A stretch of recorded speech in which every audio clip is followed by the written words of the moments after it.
सर्वशक्तिमान परमेश्वर के वचनों के पाठों का संग्रह।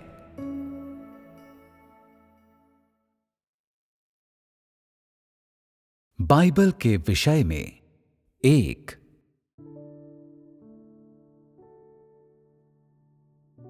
परमेश्वर में विश्वास करते हुए बाइबल को कैसे समझना चाहिए?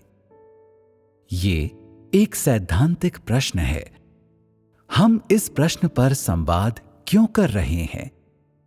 क्योंकि भविष्य में तुम सुसमाचार को फैलाओगे और राज्य के युग के कार्य का विस्तार करोगे।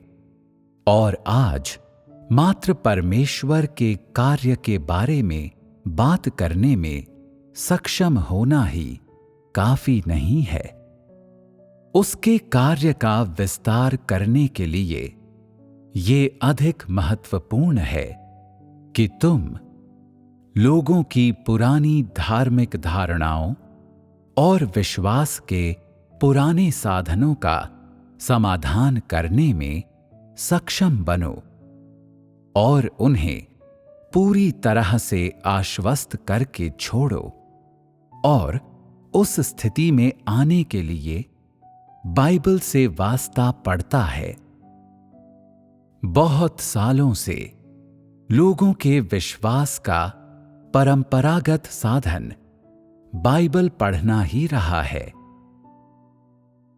बाइबल से दूर जाना प्रभु में विश्वास करना नहीं है।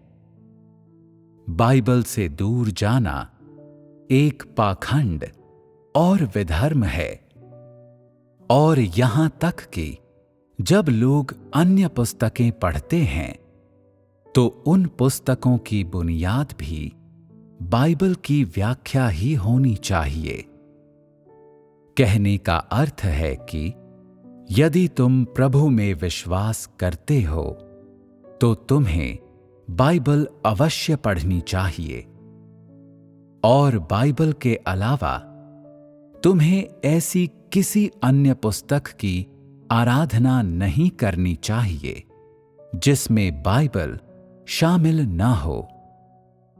यदि तुम करते हो तो तुम परमेश्वर के साथ विश्वासघात कर रहे हो। बाइबल के समय से प्रभु में लोगों का विश्वास बाइबल में विश्वास रहा है। ये कहने के बजाय कि लोग प्रभु में विश्वास करते हैं, ये कहना बेहतर है कि वे बाइबल में विश्वास करते हैं। ये कहने के बजाय कि उन्होंने बाइबल पढ़नी आरंभ कर दी है, ये कहना बेहतर है कि उन्होंने बाइबल पर विश्वास करना आरंभ कर दिया है।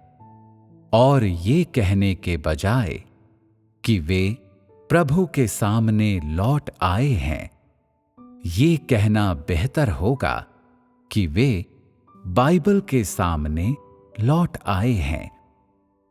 इस तरह से लोग बाइबल की आराधना ऐसे करते हैं मानो वो परमेश्वर हो, मानो वो उनका जीवन रक्त हो, और उसे खोना अपने जीवन को खोने के समान हो। लोग बाइबल को परमेश्वर जितना ही ऊंचा समझते हैं। और यहां तक कि कुछ लोग ऐसे भी हैं जो उसे परमेश्वर से भी ऊंचा समझते हैं। यदि लोगों के पास पवित्र आत्मा का कार्य नहीं है, यदि वे परमेश्वर को महसूस नहीं कर सकते, तो वे जीते रह सकते हैं। परंतु जैसे ही वे बाइबल को खो देते हैं या बाइबल के प्रसिद्ध अध्याय और उक्तियां खो देते हैं, तो ये ऐसा होता है मानो उन्होंने अपना जीवन खो दिया हो। और इसलिए जैसे ही लोग प्रभु में विश्वास करते हैं, वैसे ही वे बाइबल पढ़ना और उसे याद करना आरंभ कर देते हैं। और जितना ज्यादा वे बाइबल को याद कर पाते हैं, उतना ही ज्यादा ये साबित होता है कि वे प्रभु से प्रेम करते हैं और बड़े विश्वासी हैं, जिन्होंने बाइबल पढ़ी है और जो उसके बारे में दूसरों से चर्चा कर सकते हैं। वे सभी अच्छे भाई और बहन हैं। इन सारे वर्षों में प्रभु के प्रति लोगों का विश्वास और वफादारी बाइबल की उनकी समझ की सीमा के अनुसार मापी गई है। अधिकतर लोग साधारणतः ये नहीं समझते कि उन्हें परमेश्वर पर विश्वास क्यों करना चाहिए, और न ही वे ये समझते हैं कि परमेश्वर पर विश्वास कैसे किया जाए। और वे बाइबल के अध्यायों का गूढ़ार्थ निकालने के लिए आंख बंद करके सुराग ढूंढने के अलावा कुछ नहीं करते। लोगों ने कभी भी पवित्र आत्मा के कार्य की दिशा का अनुसरण नहीं किया है। शुरुआत से ही उन्होंने हताशापूर्वक बाइबल का अध्ययन और अन्वेषण करने के अलावा और कुछ नहीं किया है, और किसी ने कभी बाइबल के बाहर पवित्र आत्मा का नवीनतम कार्य नहीं पाया है। कोई कभी बाइबल से दूर नहीं गया है, न ही उसने कभी ऐसा करने की हिम्मत की है। लोगों ने इन सभी वर्षों में बाइबल का अध्ययन किया है। वे बहुत सी व्याख्याओं के साथ सामने आए हैं और उन्होंने बहुत सा काम किया है। उनमें भी बाइबल के बारे में कई मतभेद हैं, जिस पर वे अंतहीन बहस करते हैं। इतनी कि आज 2000 से ज्यादा अलग अलग संप्रदाय बन गए हैं। वे सभी कुछ विशेष व्याख्याओं या बाइबल के अधिक गंभीर रहस्यों का पता लगाना चाहते हैं, और वे उसकी छानबीन करना चाहते हैं और उसमें इज़राइल में यहोवा के कार्य की पृष्ठभूमिका या यहूदिया में यीशु के कार्य की पृष्ठभूमिका या और अधिक रहस्यों का पता लगाना चाहते हैं, जिनके बारे में कोई नहीं जानता। बाइबल के प्रति लोगों का दृष्टिकोण जुनून और विश्वास का है, और उनमें से कोई भी बाइबल की अंदर की कहानी या सार के बारे में पूरी तरह से स्पष्ट नहीं हो सकता। इसलिए आज भी जब बाइबल की बात आती है तो लोगों को अभी भी आश्चर्य का एक अवर्णनीय एहसास होता है, और वे उससे और भी अधिक अभिभूत हैं और उस पर और भी अधिक विश्वास करते हैं। आज हर कोई बाइबल में अंत के दिनों के कार्य की भविष्यवाणियां ढूंढना चाहता है। वो ये खोजना चाहता है कि अंत के दिनों के दौरान परमेश्वर क्या कार्य करता है और अंत के दिनों के क्या लक्षण हैं।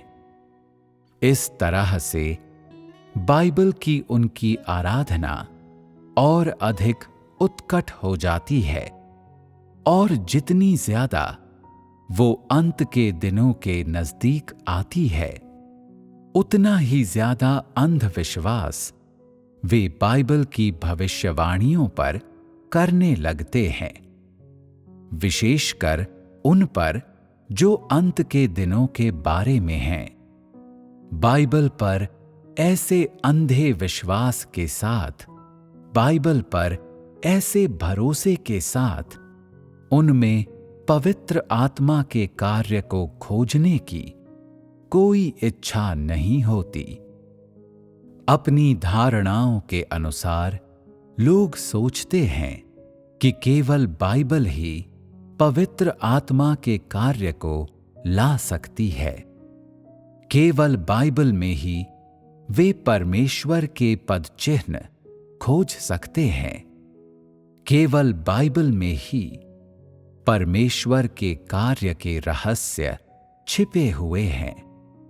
केवल बाइबल, न कि अन्य पुस्तकें या लोग, परमेश्वर की हर चीज और उसके कार्य की संपूर्णता को स्पष्ट कर सकती है। बाइबल स्वर्ग के कार्य को पृथ्वी पर ला सकती है और बाइबल युगों का आरंभ और अंत दोनों कर सकती है। इन धारणाओं के कारण लोगों का पवित्र आत्मा के कार्य को खोजने की ओर कोई झुकाव नहीं होता। अतः अतीत में बाइबल लोगों के लिए चाहे जितनी मददगार रही हो, वो परमेश्वर के नवीनतम कार्य के लिए एक बाधा बन गई है।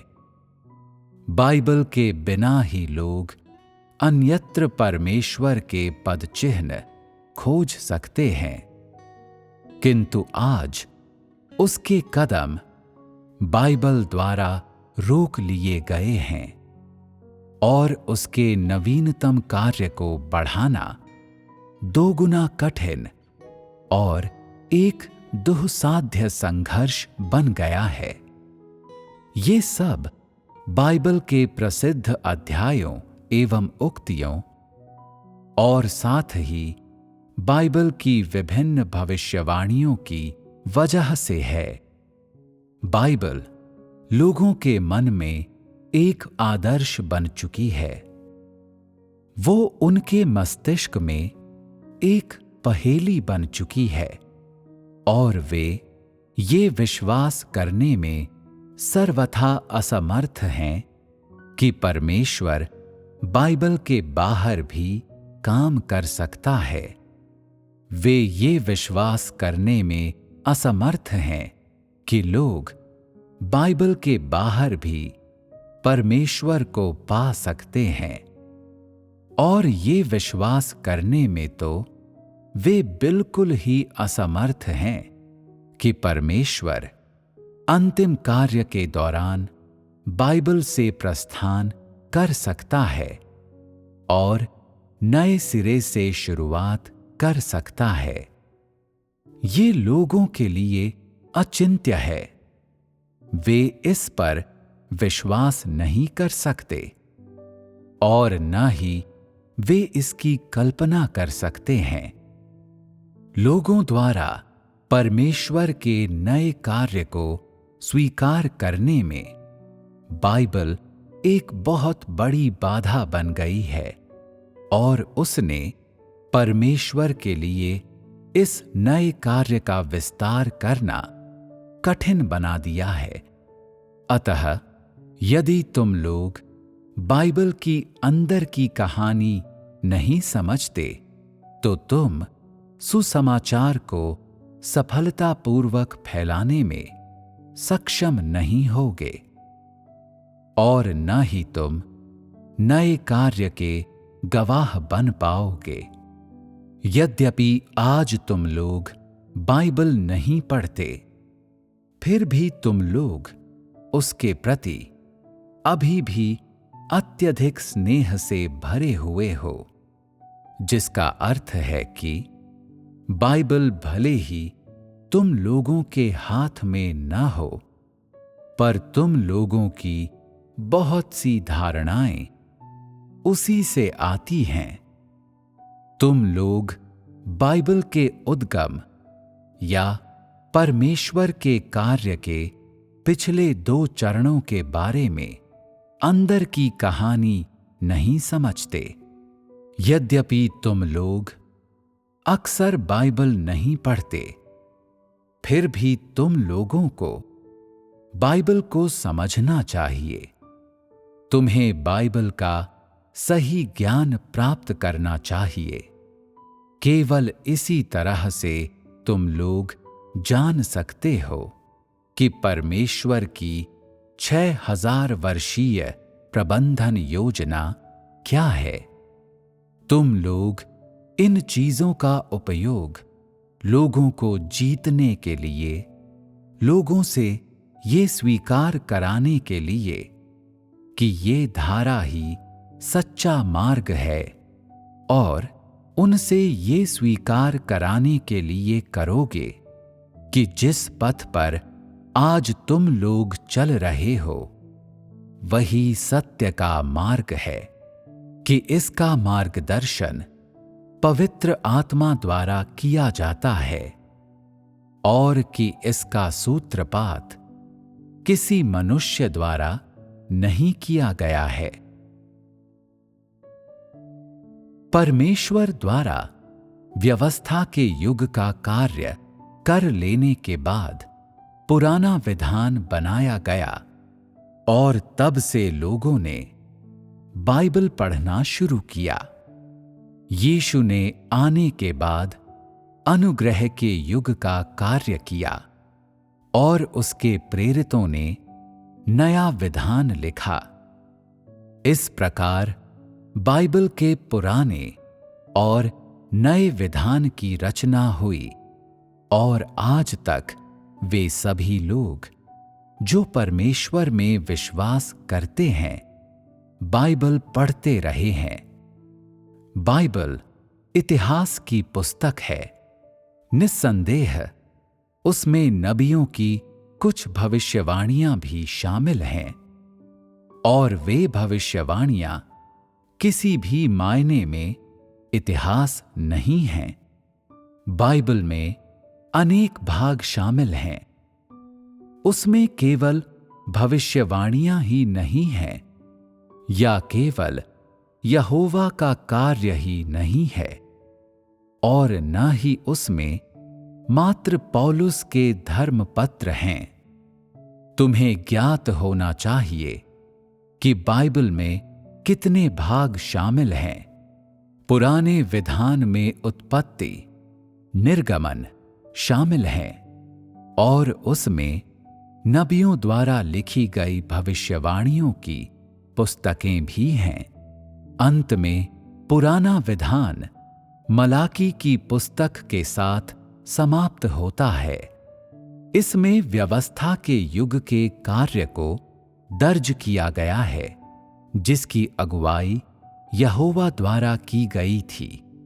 उत्पत्ति से लेकर मलाकी की पुस्तक तक ये व्यवस्था के युग के समस्त कार्य का विस्तृत अभिलेख है। अर्थात पुराने विधान में वो सब कुछ दर्ज है जिसे उन लोगों द्वारा अनुभव किया गया था जिनका व्यवस्था के युग में यहोवा द्वारा मार्गदर्शन किया गया था। पुराने विधान के व्यवस्था के युग के दौरान यहोवा द्वारा बड़ी संख्या में खड़े किए गए नबियों ने उसके लिए भविष्यवाणी की। उन्होंने विभिन्न कबीलों एवं राष्ट्रों को निर्देश दिए और यहोवा द्वारा किए जाने वाले कार्य की भविष्यवाणी की। इन सभी खड़े किए गए लोगों को यहोवा द्वारा भविष्यवाणी की आत्मा दी गई थी। वे यहोवा से उसके दर्शन प्राप्त करने और उसकी आवाज सुनने में सक्षम थे, और इस प्रकार वे उसके द्वारा प्रेरित थे और उन्होंने भविष्यवाणियां लिखी। उन्होंने जो कार्य किया वो यहोवा की आवाज की अभिव्यक्ति था, यहोवा की भविष्यवाणी की अभिव्यक्ति था। और उस समय यहोवा का कार्य केवल पवित्रात्मा का उपयोग करके लोगों का मार्गदर्शन करना था। वो देहधारी नहीं हुआ और लोगों ने उसका चेहरा नहीं देखा। इस प्रकार उसने अपना कार्य करने के लिए बहुत से नबियों को खड़ा किया और उन्हें आकाशवाणियां दी, जिन्हें उन्होंने इज़राइल के प्रत्येक कबीले और कुटुंब को सौंप दिया। उनका कार्य भविष्यवाणी करना था और उनमें से कुछ ने अन्य लोगों को दिखाने के लिए उन्हें यहोवा के निर्देश लिख कर दिए। यहोवा ने इन लोगों को भविष्यवाणी करने, भविष्य के कार्य या उस कार्य के बारे में पूर्व कथन कहने के लिए खड़ा किया था जो उस युग के दौरान अभी किया जाना था, ताकि लोग यहोवा की चमत्कारिकता एवं बुद्धि को देख सकें। भविष्यवाणी की ये पुस्तकें बाइबल की अन्य पुस्तकों से काफी अलग थीं। वे उन लोगों द्वारा बोले या लिखे गए वचन थे जिन्हें भविष्यवाणी की आत्मा दी गई थी, उनके द्वारा जिन्होंने यहोवा के दर्शनों या आवाज को प्राप्त किया था।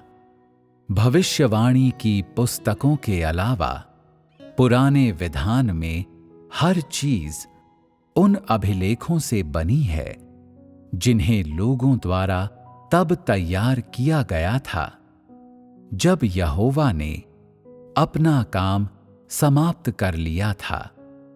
ये पुस्तकें यहोवा द्वारा खड़े किए गए नबियों द्वारा की गई भविष्यवाणियों का स्थान नहीं ले सकती, बिल्कुल वैसे ही जैसे उत्पत्ति और निर्गमन की तुलना यशायाह की पुस्तक और दानियेल की पुस्तक से नहीं की जा सकती। भविष्यवाणियां कार्य पूरा होने से पहले की गई थी, जबकि अन्य पुस्तकें कार्य पूरा होने के बाद लिखी गई थीं, जिसे करने में वे लोग समर्थ थे। उस समय के नबी यहोवा द्वारा प्रेरित थे और उन्होंने कुछ भविष्यवाणियां की। उन्होंने कई वचन बोले और अनुग्रह के युग की चीजों और साथ ही अंत के दिनों में संसार के विनाश, वो कार्य जिसे करने की यहोवा की योजना थी, के बारे में भविष्यवाणी की। बाकी सभी पुस्तकों में यहोवा के द्वारा इज़राइल में किए गए कार्य को दर्ज किया गया है। इस प्रकार जब तुम बाइबल पढ़ते हो तो तुम मुख्य रूप से यहोवा द्वारा इज़राइल में किए गए कार्यों के बारे में पढ़ रहे होते हो। बाइबल के पुराने विधान में मुख्यतः इज़राइल का मार्गदर्शन करने का यहोवा का कार्य और मिस्र से बाहर इज़राइलियों का मार्गदर्शन करने के लिए उसके द्वारा मूसा का उपयोग दर्ज किया गया है, जिसने उन्हें फिरौन के बंधनों से छुटकारा दिलाया और उन्हें बाहर सुनसान जंगल में ले गया, जिसके बाद उन्होंने कनान में प्रवेश किया और इसके बाद कनान का जीवन ही उनके लिए सब कुछ था। इसके अलावा सब पूरे इज़राइल में यहोवा के कार्य के अभिलेख से निर्मित है। पुराने विधान में दर्ज सब कुछ इज़राइल में यहोवा का कार्य है। ये वो कार्य है जिसे यहोवा ने उस भूमि पर किया जिसमें उसने आदम और हव्वा को बनाया था। जब से परमेश्वर ने नूह के बाद आधिकारिक रूप से पृथ्वी पर लोगों की अगुवाई करनी आरंभ की, तब से पुराने विधान में दर्ज सब कुछ इज़राइल का कार्य है और उसमें इज़राइल के बाहर का कोई भी कार्य दर्ज क्यों नहीं किया गया है? क्योंकि इज़राइल की भूमि मानव जाति का पालना है। शुरुआत में इज़राइल के अलावा कोई अन्य देश नहीं थे और यहोवा ने अन्य किसी स्थान पर कार्य नहीं किया। इस तरह बाइबल के पुराने विधान में जो कुछ भी दर्ज है वो केवल उस समय इज़राइल में किया गया परमेश्वर का कार्य है। नबियों द्वारा यशायाह, दानियेल, यिर्मयाह और यहेजकेल द्वारा बोले गए वचन, उनके वचन पृथ्वी पर उसके अन्य कार्य के बारे में पूर्व कथन करते हैं। वे यहोवा स्वयं परमेश्वर के कार्य का पूर्व कथन करते हैं। ये सब कुछ परमेश्वर से आया।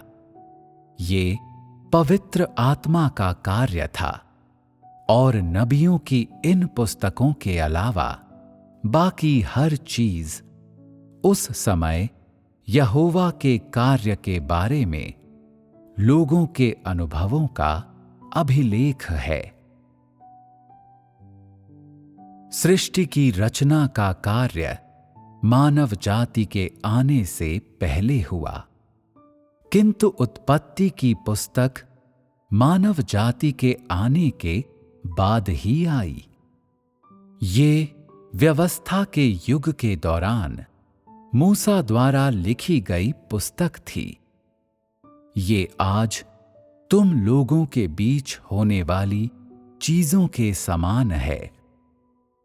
तुम उन्हें उनके होने के बाद भविष्य में लोगों को दिखाने के लिए और भविष्य के लोगों के लिए लिख लेते हो। जो कुछ भी तुम लोगों ने दर्ज किया वे ऐसी चीजें हैं जो अतीत में घटित हुई थीं। वे इतिहास से बढ़कर और कुछ नहीं हैं। पुराने विधान में दर्ज की गई चीजें इज़राइल में यहोवा के कार्य हैं और जो कुछ नए विधान में दर्ज है वो अनुग्रह के युग के दौरान यीशु के कार्य हैं। वे परमेश्वर द्वारा दो भिन्न भिन्न युगों में किए गए कार्य के दस्तावेज हैं। पुराना विधान व्यवस्था के युग के दौरान परमेश्वर के कार्य का दस्तावेजीकरण करता है और इस प्रकार पुराना विधान एक ऐतिहासिक पुस्तक है, जबकि नया विधान अनुग्रह के युग के कार्य का उत्पाद है। जब नया कार्य आरंभ हुआ तो नया विधान भी पुराना पड़ गया और इस प्रकार नया विधान भी एक ऐतिहासिक पुस्तक है। निस्संदेह नया विधान पुराने विधान के समान सुव्यवस्थित नहीं है, न ही उसमें उतनी बातें दर्ज हैं। यहोवा द्वारा बोले गए अनेक वचनों में से सभी बाइबल के पुराने विधान में दर्ज किए गए हैं, जबकि सुसमाचार की 4 पुस्तकों में यीशु के कुछ ही वचन दर्ज किए गए हैं। निस्संदेह यीशु ने भी बहुत काम किया, किंतु उसे विस्तार से दर्ज नहीं किया गया। नए विधान में कम दर्ज किया गया है, क्योंकि यीशु ने कितना काम किया।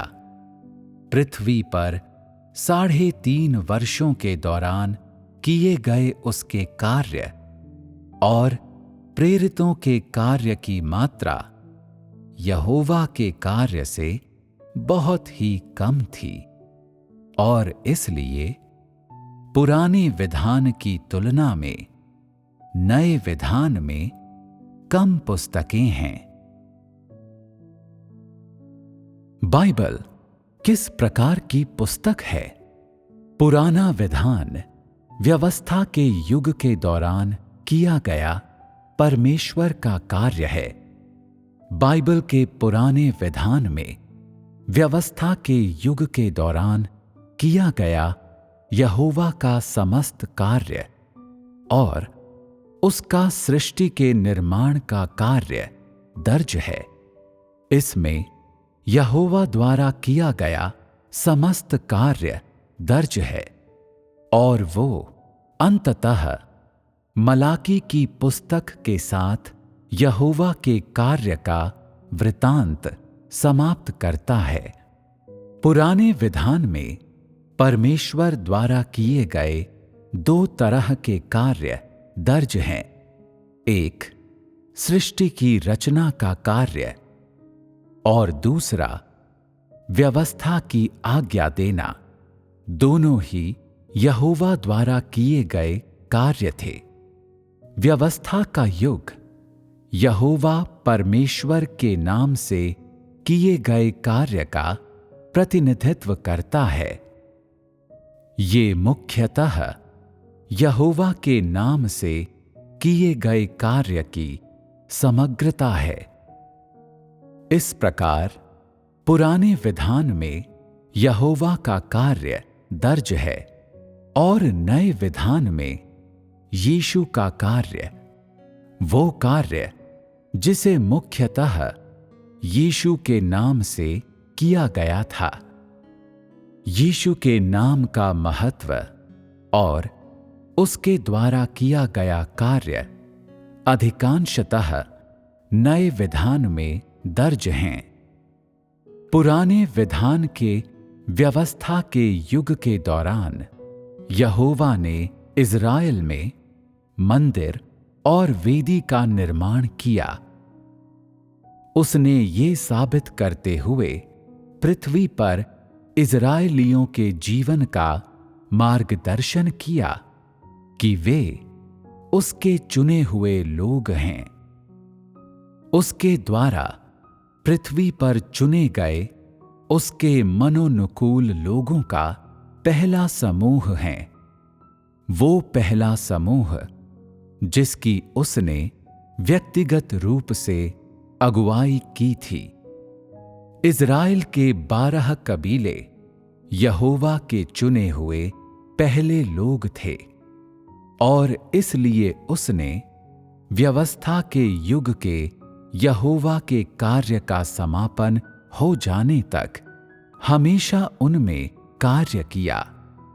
कार्य का दूसरा चरण नए विधान के अनुग्रह के युग का कार्य था, और उसे यहूदी लोगों के बीच इज़राइल के 12 कबीलों में से एक के बीच किया गया था।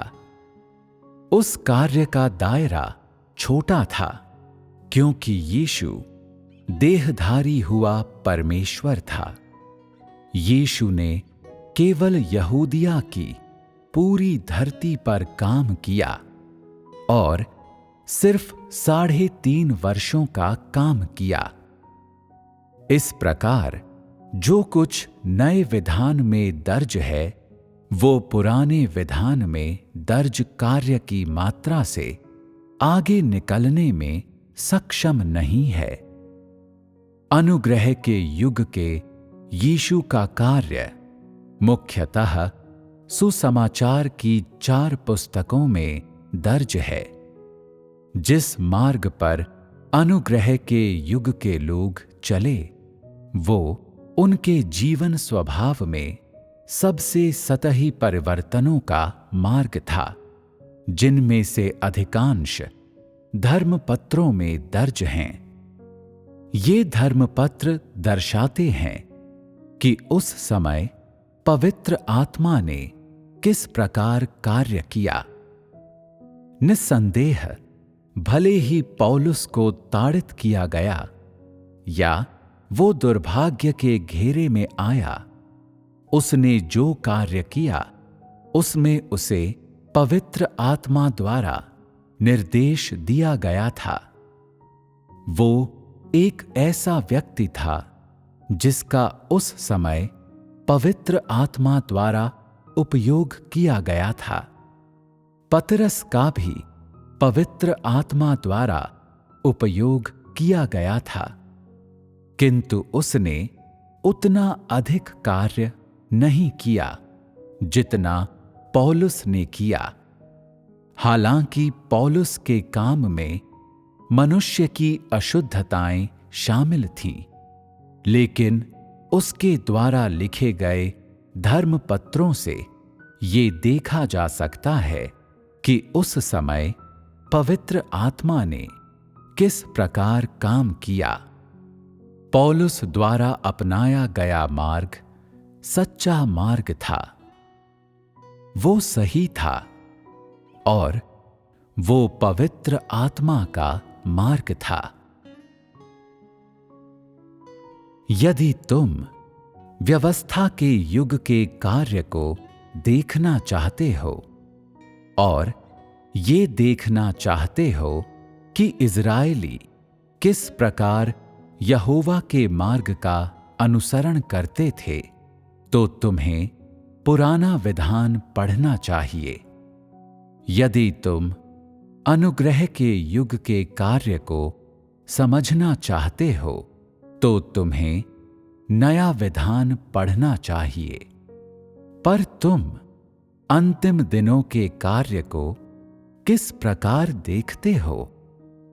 तुम्हें आज के परमेश्वर की अगुवाई स्वीकार करनी चाहिए और आज के कार्य में प्रवेश करना चाहिए, क्योंकि ये नया कार्य है और किसी ने पूर्व में इसे बाइबल में दर्ज नहीं किया है। आज परमेश्वर देहधारी हो चुका है और उसने चीन में अन्य चयनित लोगों को छांट लिया है।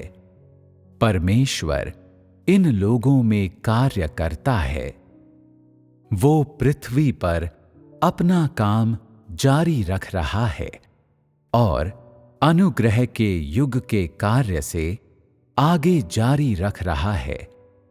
आज का कार्य वो मार्ग है जिस पर मनुष्य कभी नहीं चला और ऐसा तरीका है जिसे किसी ने कभी नहीं देखा। ये वो कार्य है जिसे पहले कभी नहीं किया गया। ये पृथ्वी पर परमेश्वर का नवीनतम कार्य है। इस प्रकार जो कार्य पहले कभी नहीं किया गया, वो इतिहास नहीं है, क्योंकि अभी तो अभी है और वो अभी अतीत नहीं बना है। लोग नहीं जानते कि परमेश्वर ने पृथ्वी पर और इज़राइल के बाहर पहले से बड़ा और नया काम किया है, जो पहले ही इज़राइल के दायरे के बाहर और नबियों के पूर्व कथनों के पार जा चुका है। वो भविष्यवाणियों के बाहर नया और अद्भुत और इज़राइल के परे नवीनतर कार्य है, और ऐसा कार्य जिसे लोग न तो समझ सकते हैं और न ही उसकी कल्पना कर सकते हैं। बाइबल ऐसे कार्य के सुस्पष्ट अभिलेखों को कैसे समाविष्ट कर सकती है? कौन आज के कार्य के प्रत्येक अंश को बिना किसी चूक के अग्रिम रूप से दर्ज कर सकता है? कौन इस अति पराक्रमी, अति बुद्धिमत्तापूर्ण कार्य को, जो परंपरा के विरुद्ध जाता है, इस पुरानी घिसी पिटी पुस्तक में दर्ज कर सकता है? आज का कार्य इतिहास नहीं है, और इसलिए यदि तुम आज के नए पथ पर चलना चाहते हो तो तुम्हें बाइबल से विदा लेनी चाहिए। तुम्हें बाइबल की भविष्यवाणियों या इतिहास की पुस्तकों के परे जाना चाहिए। केवल तभी तुम नए मार्ग पर उचित तरीके से चल पाओगे, और केवल तभी तुम एक नए राज्य और नए कार्य में प्रवेश कर पाओगे।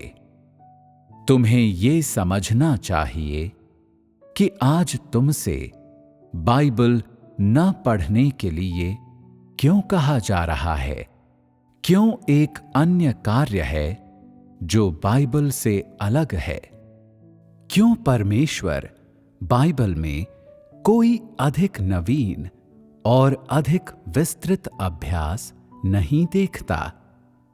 इसके बजाय बाइबल के बाहर अधिक पराक्रमी कार्य क्यों है? यही सब है जो तुम लोगों को समझना चाहिए। तुम्हें पुराने और नए कार्य के बीच का अंतर जानना चाहिए, और भले ही तुम बाइबल को न पढ़ते हो, फिर भी तुम्हें उसकी आलोचना करने में सक्षम होना चाहिए। यदि नहीं, तो तुम अभी भी बाइबल की आराधना करोगे, और तुम्हारे लिए नए कार्य में प्रवेश करना और नए परिवर्तनों से गुजरना कठिन होगा। जब एक उच्चतर मार्ग मौजूद है, तो फिर निम्न पुराने मार्ग का अध्ययन क्यों करते हो?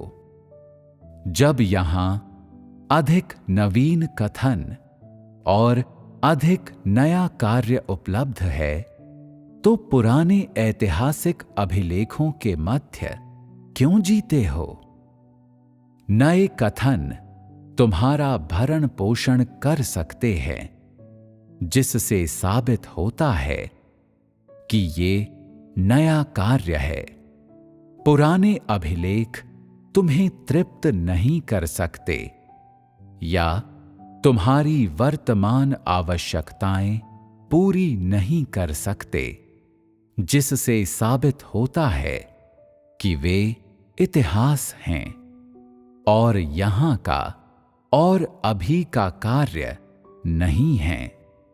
उच्चतम मार्ग ही नवीनतम कार्य है, और नए कार्य के साथ भले ही अतीत का मार्ग कितना भी ऊंचा हो, वो अभी भी लोगों के चिंतनों का इतिहास है, और भले ही संदर्भ के रूप में उसका कितना भी महत्व हो, वो फिर भी एक पुराना मार्ग है। भले ही वो पवित्र पुस्तक में दर्ज किया गया हो, फिर भी पुराना मार्ग इतिहास है। भले ही पवित्र पुस्तक में नए मार्ग का कोई अभिलेख न हो, फिर भी नया मार्ग यहाँ का और अभी का है। ये मार्ग तुम्हें बचा सकता है और ये मार्ग तुम्हें बदल सकता है, क्योंकि ये पवित्र आत्मा का कार्य है। तुम लोगों को बाइबल को समझना चाहिए। ये कार्य परम आवश्यक है। आज तुम्हें बाइबल को पढ़ने की आवश्यकता नहीं है, क्योंकि इसमें कुछ भी नया नहीं है। सब कुछ पुराना है। बाइबल एक ऐतिहासिक पुस्तक है और यदि तुमने अनुग्रह के युग के दौरान पुराने विधान को खाया और पिया होता, यदि तुम अनुग्रह के युग के दौरान पुराने विधान के समय में जो अपेक्षित था उसे व्यवहार में लाए होते, तो यीशु ने तुम्हें अस्वीकार कर दिया होता और तुम्हारी निंदा की होती। यदि तुमने पुराने विधान को यीशु के कार्य में लागू किया होता, तो तुम एक फरीसी होते। यदि आज तुम पुराने और नए विधान को खाने और पीने के लिए एक साथ रखोगे और अभ्यास करोगे, तो आज का परमेश्वर तुम्हारी निंदा करेगा। तुम पवित्र आत्मा के आज के कार्य में पिछड़ गए होगे। यदि तुम पुराने विधान और नए विधान को खाते और पीते हो, तो तुम पवित्र आत्मा की धारा के बाहर हो। यीशु के समय में यीशु ने अपने भीतर पवित्र आत्मा के कार्य के अनुसार यहूदियों की और उन सब की अगुवाई की थी जिन्होंने उस समय उसका अनुसरण किया था। उसने जो कुछ किया उसमें उसने बाइबल को आधार नहीं बनाया, बल्कि वो अपने कार्य के अनुसार बोला। उसने इस पर कोई ध्यान नहीं दिया कि बाइबल क्या कहती है, और न ही उसने अपने अनुयायियों की अगुवाई करने के लिए बाइबल में कोई मार्ग ढूंढा। ठीक अपना कार्य आरंभ करने के समय से ही उसने पश्चाताप के मार्ग को फैलाया, एक ऐसा मार्ग जिसका पुराने विधान की भविष्यवाणियों में बिल्कुल भी उल्लेख नहीं किया गया था। उसने न केवल बाइबल के अनुसार कार्य नहीं किया, बल्कि एक नए मार्ग की अगुवाई भी की और नया कार्य किया। उपदेश देते समय उसने कभी बाइबल का उल्लेख नहीं किया। व्यवस्था के युग के दौरान बीमारों को चंगा करने और दुष्ट आत्माओं को निकालने के उसके चमत्कार करने में कभी कोई सक्षम नहीं हो पाया था। इसी तरह उसका कार्य, उसकी शिक्षाएं, उसका अधिकार और उसके वचनों का सामर्थ्य भी व्यवस्था के युग में किसी भी मनुष्य से परे था। यीशु ने मात्र अपना नया काम किया और भले ही बहुत से लोगों ने बाइबल का उपयोग करते हुए उसकी निंदा की और यहाँ तक कि उसे सलीब पर चढ़ाने के लिए पुराने विधान का उपयोग किया, फिर भी उसका कार्य पुराने विधान से आगे निकल गया। यदि ऐसा न होता तो लोग उसे सलीब पर क्यों चढ़ाते? क्या ये इसलिए नहीं था क्योंकि पुराने विधान में उसकी शिक्षाओं और बीमारों को चंगा करने और दुष्ट आत्माओं को निकालने की उसकी योग्यता के बारे में कुछ नहीं कहा गया था? उसका कार्य एक नए मार्ग की अगुवाई करने के लिए था। वो जानबूझकर बाइबल के विरुद्ध लड़ाई करने या जानबूझकर पुराने विधान को अनावश्यक बना देने के लिए नहीं था। वो केवल अपनी सेवकाई करने और उन लोगों के लिए नया कार्य लाने के लिए आया था जो उसके लिए लालायित थे और उसे खोजते थे।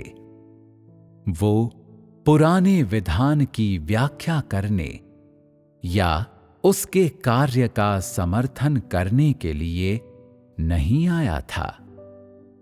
उसका कार्य व्यवस्था के युग को विकसित होने देने के लिए नहीं था, क्योंकि उसके कार्य ने इस बात पर कोई विचार नहीं किया कि बाइबल उसका आधार थी या नहीं। यीशु केवल वो कार्य करने के लिए आया था जो उसके लिए करना आवश्यक था। इसलिए उसने पुराने विधान की भविष्यवाणियों की व्याख्या नहीं की, न ही उसने पुराने विधान के व्यवस्था के युग के वचनों के अनुसार कार्य किया। उसने इस बात को नजरअंदाज किया कि पुराने विधान में क्या कहा गया है। उसने इस बात की परवाह नहीं की कि पुराना विधान उसके कार्य से सहमत है या नहीं, और उसने इस बात की परवाह नहीं की कि लोग उसके कार्य के बारे में क्या जानते हैं या कैसे उसकी निंदा करते हैं।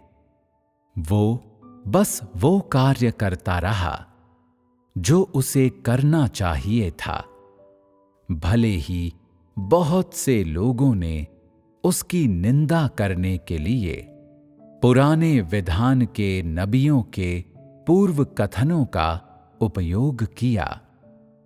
लोगों को ऐसा प्रतीत हुआ मानो उसके कार्य का कोई आधार नहीं था और उसमें बहुत कुछ ऐसा था जो पुराने विधान के अभिलेखों से मेल नहीं खाता था। क्या ये मनुष्य की गलती नहीं थी? क्या परमेश्वर के कार्य पर सिद्धांत लागू किए जाने आवश्यक हैं? और क्या परमेश्वर के कार्य का नबियों के पूर्व कथनों के अनुसार होना आवश्यक है? आखिरकार कौन बड़ा है, परमेश्वर या बाइबल? परमेश्वर का कार्य बाइबल के अनुसार क्यों होना चाहिए? क्या ऐसा हो सकता है कि परमेश्वर को बाइबल से आगे निकलने का कोई अधिकार न हो?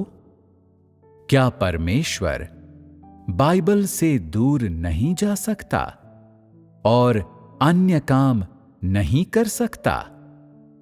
यीशु और उनके शिष्यों ने सब्त का पालन क्यों नहीं किया? यदि उसे सब्त का पालन करना होता और पुराने विधान की आज्ञाओं के अनुसार अभ्यास करना होता, तो आने के बाद यीशु ने सब्त का पालन क्यों नहीं किया, बल्कि इसके बजाय क्यों उसने पांव धोए, सिर ढका, रोटी तोड़ी और दाखरस पिया? क्या ये सब पुराने विधान की आज्ञाओं में अनुपस्थित नहीं है? यदि यीशु पुराने विधान का सम्मान करता तो उसने इन सिद्धांतों को क्यों तोड़ा? तुम्हें पता होना चाहिए कि पहले कौन आया, परमेश्वर या बाइबल? शब्द का प्रभु होते हुए क्या वो बाइबल का भी प्रभु नहीं हो सकता? नए विधान के दौरान यीशु द्वारा किए गए कार्य ने नए कार्य की शुरुआत की। उसने पुराने विधान के कार्य के अनुसार कार्य नहीं किया, न ही उसने पुराने विधान के यहोवा द्वारा बोले गए वचनों को लागू किया। उसने अपना कार्य किया और उसने बिल्कुल नया और ऐसा कार्य किया जो व्यवस्था से ऊंचा था। इसलिए उसने कहा, ये न समझो कि मैं व्यवस्था या भविष्यद्वक्ताओं की पुस्तकों को लोप करने आया हूं। लोप करने नहीं, परंतु पूरा करने आया हूं। इसलिए जो कुछ उसने संपन्न किया, उससे बहुत से सिद्धांत टूट गए। सब्त के दिन जब वो अपने शिष्यों को अनाज के खेतों में ले गया, तो उन्होंने अनाज की बालियों को तोड़ा और खाया। उसने सब्त का पालन नहीं किया और कहा, मनुष्य का पुत्र तो सब्त के दिन का भी प्रभु है। उस समय इज़राइलियों के नियमों के अनुसार जो कोई सब्त का पालन नहीं करता था, उसे पत्थरों से मार डाला जाता था। फिर भी यीशु ने न तो मंदिर में प्रवेश किया और न ही सब्त का पालन किया, और उसका कार्य पुराने विधान के समय के दौरान यहोवा द्वारा नहीं किया गया था। इस प्रकार यीशु द्वारा किया गया कार्य पुराने विधान की व्यवस्था से आगे निकल गया। ये उससे ऊंचा था और ये उसके अनुसार नहीं था। अनुग्रह के युग के दौरान यीशु ने पुराने विधान की व्यवस्था के अनुसार कार्य नहीं किया और उसने उन सिद्धांतों को पहले ही तोड़ दिया था। लेकिन इज़राइली कसकर बाइबल से चिपके रहे और उन्होंने यीशु की निंदा की। क्या ये यीशु के कार्य को नकारना नहीं था? आज धार्मिक जगत भी बाइबल से कसकर चिपका हुआ है और कुछ लोग कहते हैं बाइबल एक पवित्र पुस्तक है और इसे अवश्य पढ़ा जाना चाहिए। कुछ लोग कहते हैं परमेश्वर के कार्य को सदैव कायम रखा जाना चाहिए। पुराना विधान इज़राइलियों के साथ परमेश्वर की वाचा है और उसे छोड़ा नहीं जा सकता और सब्त का हमेशा पालन करना चाहिए। क्या वे हास्यास्पद नहीं हैं? यीशु ने सब्त का पालन क्यों नहीं किया? क्या वो पाप कर रहा था? कौन ऐसी चीजों को अच्छी तरह से समझ सकता है? चाहे लोग बाइबल को कैसे भी पढ़ते हों, उनके लिए अपनी समझने की शक्तियों का उपयोग करके परमेश्वर के कार्य को जानना असंभव होगा। न केवल वे परमेश्वर का शुद्ध ज्ञान प्राप्त नहीं करेंगे, बल्कि उनकी धारणाएं पहले से कहीं अधिक खराब हो जाएंगी, इतनी खराब कि वे परमेश्वर का विरोध करना आरंभ कर देंगे। यदि आज परमेश्वर का देह धारण न होता, तो लोग अपनी धारणाओं के कारण बर्बाद हो जाते और वे परमेश्वर की ताड़ना के बीच मर जाते।